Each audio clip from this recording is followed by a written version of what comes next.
तो hello students, आज हम पढ़ने जा रहे हैं एल्डिहाइड कीटोन एवं कार्बोक्सिलिक अम्ल का भाग नंबर 6। तो चलिए इसे शुरू करते हैं। ठीक है। तो आज हम क्या पढ़ेंगे? तो आज हम पढ़ने वाले हैं एल्डिहाइड एवं कीटोनों के विचलन के बारे में। तो एल्डिहाइड एवं कीटोनों के कुछ विचलन हम पहले पिछले भाग में देख चुके हैं। तो आपने, मैं आशा करता हूँ, वो वीडियो जरूर देखी होगी। ठीक है, तो हम उसके आगे आज इस भाग में देखेंगे। ठीक है, तो एक एक करके इन्हें चालू करते हैं। तो सबसे पहले हम देखते हैं एसिल क्लोराइड से, या फिर इसे अम्ल क्लोराइड भी करते हैं। एसिल क्लोराइड से हम एल्डिहाइड या फिर कीटोन कैसे बनाएंगे? ठीक है। हम्म, ओके। तो एसिल क्लोराइड, जिसे हम अम्ल क्लोराइड भी कहते हैं, ठीक है, कि बेरियम सल्फेट क्या होता है? देखिए, BaSO4 को हम बेरियम सल्फेट कहते हैं। ठीक है, इसको आपने मान लो यह इक्वेशन है, तो इसको आपको जो ध्यान रखना है कि इसमें BaSO4 और पीडी क्या है? पेडियम, पैलेडियम यूज हुआ है, इसको आपने ध्यान रखना है। पर अब लंकेत पैलेडियम उत्प्रेरक पर हाइड्रोजन इससे एल्डिहाइड प्राप्त होते हैं। इस अभिक्रिया को दोजन अपचयन कहते हैं, या फिर से दोजन रिडक्शन कहते हैं। अब देखिए, आपको मान लो एग्जाम में, आपको परीक्षा में आ गया कि दो जन रिएक्शन की इक्वेशन लिखिए, तो आपको लिखना पड़ेगा दो जन रिएक्शन में कि मान लो आपने यह लिखा और सीधे सीधे यह लिख दिया, आपने बीच में PdBaSO4 नहीं लिखा, मान लो 2 नंबर का आप है तो आपको केवल केवल 1 नंबर दिया जाएगा। तो आपको PdBaSO4 इसमें दिया गया है, हाइड्रोजन दिया गया है, यह आपको जो ध्यान रखना है। मैंने भी सब शुरू में 12 कक्षा 12 में यह पढ़ा था, तो मैं भी यह भूल जाता था कि बीच में लिखने से क्या इफेक्ट पड़ेगा। लेकिन मान लो आपने यह रिएक्शन कर रहे हैं, ठीक है, आपने ना पीडी रखा ना BaSO4 रखा, आपने बेरियम सल्फेट रखा ही नहीं, तो यह रिएक्शन आपकी होगी नहीं। तो यह आपको बहुत जरूरी है कि आपको मान लो रोजनमंड अपचयन दिया आ जाए आपको परीक्षा में, तो आपको PdBaSO4 और हाइड्रोजन बीच में जरूर लिखना है। तो ठीक है, तो आप इसे देखेंगे कि यह हो कैसे रहा है। ठीक है, तो इसमें मेरे पास पहले एक बेंजीन दी गई है, एक बेंजीन पे मेरे पास है C, और यहाँ पर है O, और यहाँ पर Cl। ठीक है, COCl यहाँ पे जुड़ा हुआ है, इसे हम क्लोराइड कहते हैं। ठीक है, क्लोराइड क्योंकि यहाँ पे Cl जुड़ा हुआ है। और बेंजोइल बेंजोइल के यहाँ पे देखिए बेंजीन की रिंग जुड़ी हुई है। इसको जब हम हाइड्रोजन या फिर PdBaSO4 से कहते हैं, जोड़ते हैं, तो यह क्या हो जाएगा? पहले तो देखिए, हाइड्रोजन और जो भी हमारे पास ग्रुप 17 आपने देखा होगा, आप अभी पीरियोडिक टेबल आप पढ़ चुके हैं। ग्रुप 17 में जो भी एलिमेंट होते हैं, जैसे फ्लोरीन, जो भी हमारे तत्व होते हैं, fluorine, chlorine, bromine, iodine, antimony, जो भी होंगे। जैसे देखिए, मैंने आपको आप तनिक सर्च तरीके का बताता हूँ क्योंकि थोड़ा मजेदार भी है। देखिए, फिर, कल, बाहर, आई, आंटी।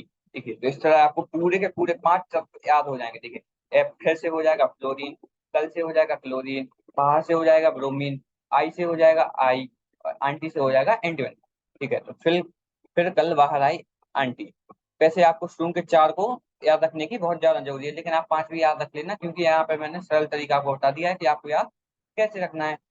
ठीक है, तो हाइड्रोजन जो भी हमारे पास ग्रुप 17 के तत्व होते हैं, उनके साथ बहुत जल्दी प्रभावित होता है, या फिर उनके साथ बहुत जल्दी जुड़ जाता है। तो यहाँ पर हाइड्रोजन क्या करेगा? एक हाइड्रोजन करेगा, इस Cl को हटा देगा, इस Cl को एक हाइड्रोजन ने हटा दिया, और दूसरा हाइड्रोजन क्या करेगा? दूसरा हाइड्रोजन यहाँ पे इस Cl के पास आकर इस Cl की जगह पर आकर जुड़ जाएगा, तो क्या हो जाएगा? यह लास्ट में हो जाएगा CHO। CHO क्या होता है? CHO होता है हमारा एल्डिहाइड। ठीक है, तो यहाँ पे देख लीजिए, आखिर में मुझे CHO मिल गया, और इसके साथ मिला क्या होगा? इसके साथ मिला HCl निकल जाएगा। ठीक है, तो यहाँ पे क्या मिल गया मुझे? आखिर में मुझे मिल जाएगा बेंजल्डिहाइड। तो यहाँ से आपको बेंजाइल क्लोराइड से बेंजल्डिहाइड कैसे बनाना है, यह भी आपको परीक्षा में आ सकता है। या फिर आपको दो जन के नाम से भी परीक्षा में आ सकता है, या फिर एसिल क्लोराइड से हम कैसे बेंजल्डिहाइड बनाते हैं, आपको कैसे भी परीक्षा में आ सकता है। तो बस आपको ध्यान रखना है, आपको देखिए कुछ भी जो जो जिस जिस रिएक्शन में आपको नाम जरूर आ रहा है, उनको जरूर याद रखना है, क्योंकि वह नाम से पूछ ली जाती है, तो फिर कंफ्यूजन होता है कि भाई कैसे, मतलब किन किन चीजों की मदद से बनाई गई थी, यह भी आपको ध्यान रखना है। ठीक है, तो हम आगे देखते हैं नाइट्राइल एवं ईस्टर से। ठीक है, हाइड्रोक्लोरिक अम्ल की उपस्थिति में नाइट्राइल स्टोइनिक क्लोराइड द्वारा संगत इमीन में अपचित होते हैं, जो कि जल अपघटन करने पर संगत एल्डिहाइड देते हैं। ठीक है, तो यहाँ पे नाइट्राइल, नाइट्राइल क्या होते हैं, देखिए यहाँ पर मेरे पास आर दिया गया है और सी और तो आर आर आर और सी के बीच में एक होगा एकल आवन परत, और सी और एन के बीच में होगा एक त्रि आवन। त्रि आवन मतलब तीन आवन जुड़े हुए होंगे कार्बन और नाइट्रोजन के बीच में।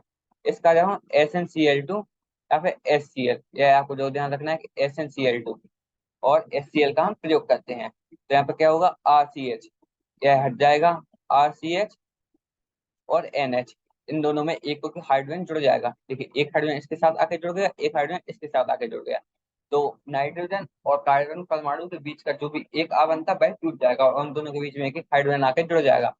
जब मैं इसमें एक पानी का परमाणु और जोड़ देता हूँ, मान लो एक पानी के परमाणु तो मिलेंगे, पानी का कंपाउंड और जोड़ देता हूँ, तो यह क्या हो जाएगा RCHO। यहाँ पर एक द्विआवन यह टूट जाएगा और नाइट्रोजन यह अलग चला जाएगा हमारा, और जो भी एक ऑक्सीजन था वह इसके साथ आ जाएगा, और इसके साथ हमारा NH3 वगैरह जो भी बनेगा वह अलग निकल जाएगा। तो हमें बस इससे जरूरत थी जिसकी थी RCHO। तो RCHO मेरा क्या है, RCHO है मेरा एल्डिहाइड, क्योंकि इसके अंतिम में हमें CHO मिल रहा है। तो यह अभिक्रिया स्टीफन अभिक्रिया या फिर जिसे हम स्टीफन रिएक्शन भी कहते हैं। तो अभी तक जो भी अभिक्रिया हमने पढ़ी है, जैसे अभी हमने रोजनमंड अभिक्रिया पढ़ी या फिर रोजनमंड रिएक्शन पढ़ी, यह भी आपको ध्यान रखना है क्योंकि वह नाम से दी गई है। और यहाँ पर भी हमें स्टीफन रिएक्शन, देखिए अब हम नाम रिएक्शन नाम के मदद से पढ़ रहे हैं, क्योंकि यहाँ पर यह स्टीफन ने, मान लो कोई भी प्रोसेस उसने बनाई होगी तो उसने उसको स्टीफन रिएक्शन का नाम दे दिया। यहाँ पे हम RCN और SnCl2 और HCl की मदद से एक एल्डिहाइड बनाते हैं, तो आपको इसके बीच की स्टेप भी याद रखनी है, और अंतिम में जो भी हमारी चीज बन रहा है उसे भी याद रखना है। ठीक है, तो अब हम आगे देखते हैं। तो वैल्क्युलिक अभिक्रिया में नाइट्राइल को डाई आइसो ब्यूटाइलडिमिनियम हाइड्राइड, जिसे हम डाइवल एच कहते हैं, डाइवल एच कहते हैं। मान लो आपको अभी घबराने की जरूरत नहीं, डाइवल एच भी आपने, आप जब एल्कोहल फिनॉल और ईथर पढ़ के आएंगे उसमें आपने डाइवल एच को देखा ही होगा। ठीक है, तो डाइवल एच को बस आपको इसी नाम से ध्यान रखना है, डाइवल एच का हम प्रयोग करते हैं। द्वारा चयनित अपचयन में इमीन में बदल जाते हैं। तो इमीन होता है हमारा AI, देखिए तो पहले हमारा इमीन बदलेगा, एवं तत्पश्चात इनके जल अपघटन क्या होता है, जैसे ही मैंने इसमें जल जोड़ दिया तो इससे हमें एल्डिहाइड सीधे सीधे प्राप्त हो जाएगा। ठीक है, तो मुझे एल्डिहाइड यहाँ पे अंतिम में मिल जाएगा। एक सेकंड, ठीक है। तो आपको बस बीच की स्टेप और आखिर में जो भी हमें मिला है एल्डिहाइड वह आपको ध्यान रखना है। यहाँ पे देखिए इसमें हमें बेंजल्डिहाइड मिला था और यहाँ पर मुझे साधारण एल्डिहाइड मिल चुका है। ठीक है, तो अभी तक हमने रोजनमंड और स्टीफन अभिक्रिया वो पढ़ चुके हैं। अब हम देखते हैं आगे ये सीधा सीधा बनते कैसे हैं, फिर उसके बाद हम देखेंगे हाइड्रोकार्बन से कैसे बनते हैं, और बस यहीं पे भाग हमारा खत्म हो जाएगा। तो ठीक है, तो इसको हम सीधे सीधे कैसे लिख सकते हैं, देखिए हमें ALHIBU, इसको जो ध्यान रखना है कि इसको हमने प्रक्रिया में या फिर इस प्रक्रिया में अभिक्रिया में यूज किया है। उसके बाद दो हाइड्रोजन के मॉलिक्यूल भी हमने यूज किए हैं। तो यहाँ पे RCN दिया गया था, पहले इसका एक आवन टूटेगा, इसका एक आवन टूटेगा, और यहाँ पर H और H जुड़ जाएगा, फिर यह पूरा निकल जाएगा, और यहाँ पर एक एक ऑक्सीजन का परमाणु जुड़ जाएगा, फिर लास्ट में आ जाएगा RCHO, जिसे हम एल्डिहाइड कहते हैं। ठीक है, इसका उदाहरण, इसको मैं दो उदाहरण से समझाता हूँ। यह देखिए, यह मेरे पास कुछ ऐसे दिया गया है। ठीक है, इसमें मेरे पास मैंने ALH और IBU जो ले लिया है। ठीक है, इसमें मैंने दो जल के परमाणु या फिर दल जल जोड़ दिए। ठीक है, तो यह क्या हो जाएगा CH जो कहते हो, यहाँ तक जो कहते हो आ जाएगा, और यहाँ पे जो भी CN था यहाँ पे नाइट्रोजन हटेगा, और नाइट्रोजन की जगह पे क्या आ जाएगा H और O, यहाँ पर इसके साथ जुड़ा हुआ है, और यह कुछ इस तरह से लिखा हुआ है, जो कि CHO क्या होता है, CHO हमारा एल्डिहाइड ही होता है। तो अब आगे देखते हैं, इसी प्रकार से एस्टर भी डाइवल H द्वारा एल्डिहाइड में अपचयित हो जाते हैं।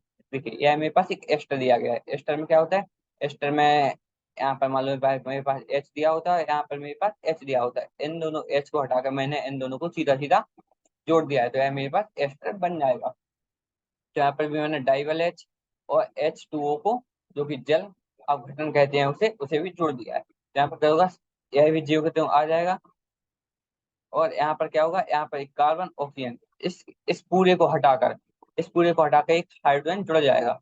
क्योंकि इस पूल के साथ क्या आ जाएगा, C2H5O, ओ के साथ एक बॉन्ड जुड़ा हुआ था, तो यहाँ पर आ जाएगा H। या मेरे पास एक एल्कोहल, क्या आपको पता ही होगा, जिसके अंत में हाइड्रोक्सीमाइड जुड़ा होता है, जो कि एल्कोहल वह एल्कोहल होता है। तो यहाँ पर मुझे सीधा सीधा देखिए, यहाँ पर CHO मिल गया, तो वो यहाँ पर भी है एक एल्डिहाइड हो जाएगा। ठीक है, एक सेकंड इसे इरेज कर देता हूँ। ओके, तो हम देखते हैं हाइड्रोकार्बन की मदद से हम कैसे एल्डिहाइड व कीटोन की संरचना करते हैं। तो एरोमेटिक एल्डिहाइड, एरोमेटिक क्या होते हैं, क्योंकि एक रिंग की तरह में बने होते हैं, तो एरोमेटिक, जैसे बेंजेल्डिहाइड या फिर इसके व्युत्पन्न एरोमेटिक हाइड्रोकार्बन द्वारा निम्न प्रकार से बनाए जाते हैं। तो अब देखते हैं कि यह कैसे बनाए जाते हैं। सबसे पहले हम देखेंगे, आज हम पहली ही देखने वाले हैं। तो सबसे पहले हम देखते हैं मेथिल बेंजीन के ऑक्सीकरण द्वारा। ऑक्सीकरण आपने देखा था जिसमें हमने O3 उसमें जोड़ दिया है। तो आज हम देखेंगे इसके ऑक्सीकरण द्वारा हम इसे कैसे बनाते हैं। तो प्रबल ऑक्सीकरण थर्मल टॉल्यून, यहाँ पे दिख रहा है टॉल्यून, इसके व्युत्पन्नों बेंजोइक अम्लों में ऑक्सीकृत कर देते हैं।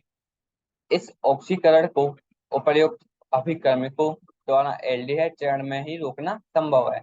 यह मैथिल समूह को एक मध्यवर्ती में परिवर्तित कर देते हैं, जिन्हें पुनः ऑक्सीकृत करना कठिन होता है। इसके लिए निम्न विधियों का उपयोग किया जाता है। जो जो उनके लिए जो मैथिल बेंजीन से ऑक्सीकरण जो हम करते हैं, तो उनके लिए कुछ विधियों का उपयोग किया जाता है। तो हम उन विधियों के बारे में पढ़ेंगे। तो आज हम पहले केवल एक ही विधि पढ़ने वाले हैं, आने वाले भागों में हम एल्डिहाइड एवं कीटोनों के विचरण में इसकी और भी विधि पढ़ेंगे। ठीक है, तो इसे मैं सबसे नीचे, नहीं सबसे यहीं पे रख देता हूँ। ठीक है,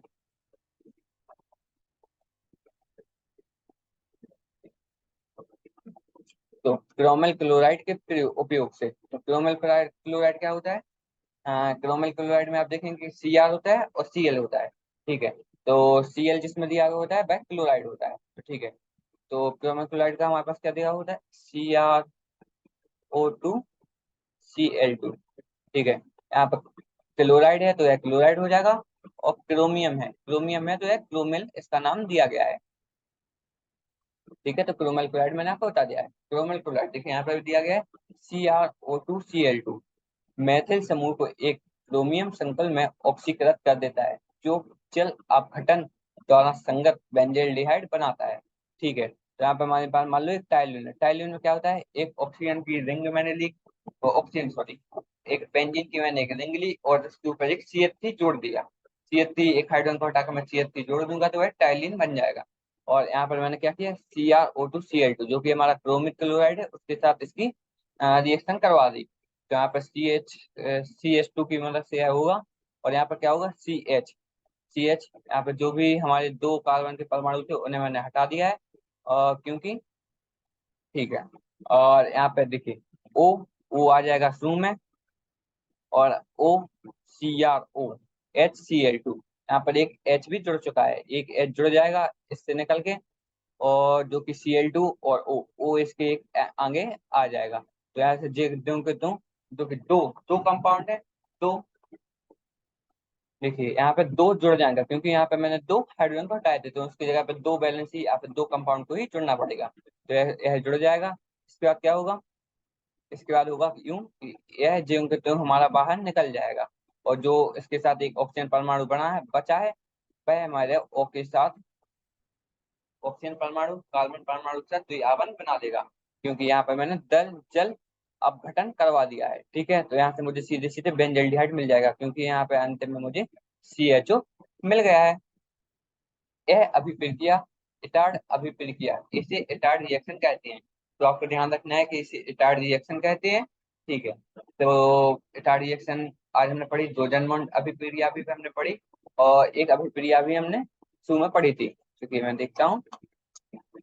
तो वह अभिक्रिया थी हमारी स्टीफन अभिक्रिया।